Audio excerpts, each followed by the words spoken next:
Hiljuti selgus viimases uuringus Tervise Arengu Instituudil, et koguni 62% täiskasvanuealistel esineb rasvumist või ülekaalulisust.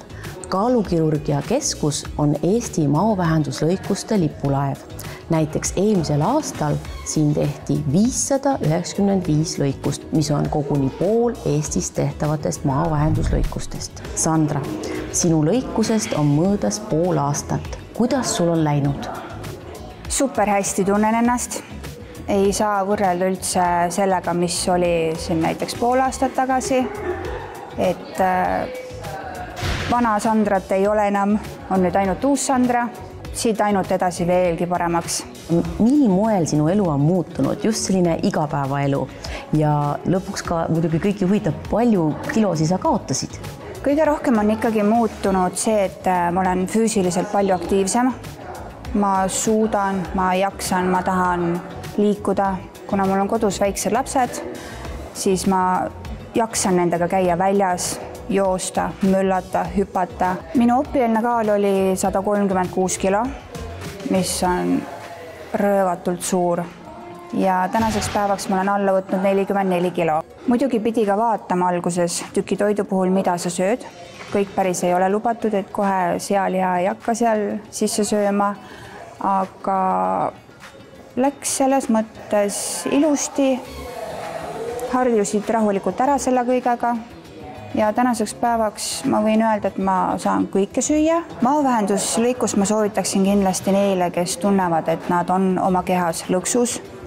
Sealt ei saa iseseisvalt enam välja, sest see teekond on raske, nii vaimselt kui füüsiliselt. Kes on proovinud erinevaid dieete ja trenne, kuid ei ole selle abil alla saanud, siis neile ma kindlasti julgelt soovitan maovähenduslõikust, sest see tõesti päästab sind. Nagu hiljutisest uuringust selgus, kaalutõus kahjuks on Eestis tõusvas trendis. Et küll on dieete, on erinevaid ravimeid, aga kuidas läheb kaalukirurgia keskusel? Kas inimesed tulevad maovähenduslõikusele?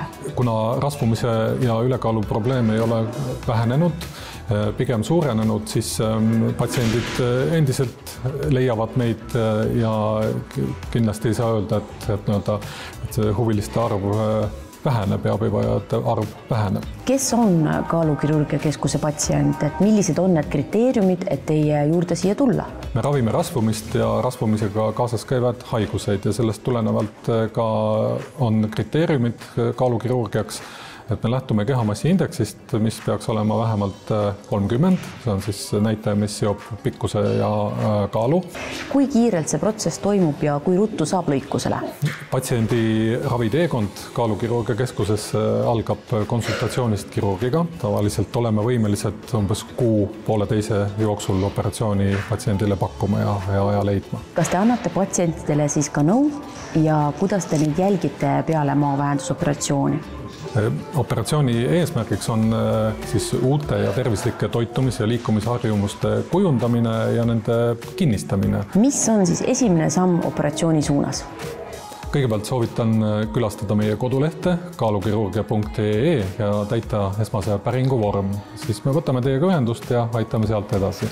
Meil on tekkinud kaalukirurgia keskuse kõrvale ka väike õde, Amsel kliinik, mille koduleht on amselkliinik.eu, kus me pakume plastikakirurgia teenuseid eeskält just suunitlusega peale massiivset kaalulangust plastikakirurgiat vajavatele patsientidele.